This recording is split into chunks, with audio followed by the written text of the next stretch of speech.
چې چا ورته د واده نه دي ویلي او دی تللی دی او میز ته ختلی دی او د زردې نه تاویږي او دا غټ غټ لوڼی اوچتوي او کله وایي چې غوښه خو پکې نشته پلاره تا ته خو ویلي یم نو اوس پلومبې ملومبې وخورو ټایم له دیکه ورکه وځه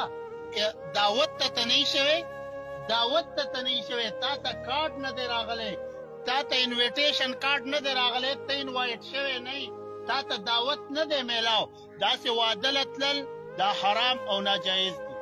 د هغې دا مسله مونږ اورېدلې وه د الله نبي فرمایي د داسې سړي مثال چې چا ورته د واده نه دي ویلي او دی تللی دی او میز ته ختلی دی او د زردې نه تاویږي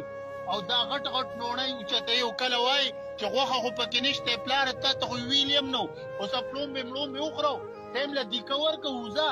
او کم سړي ته چې دعوت نه یې میلاو دی دنګ دنګ کېږي ښه ښکاري نو لہذا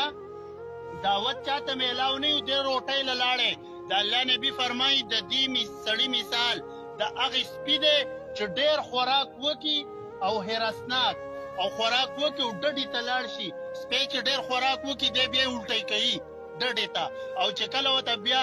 بل ځای کې ایکسپایر ډیټ ځای کې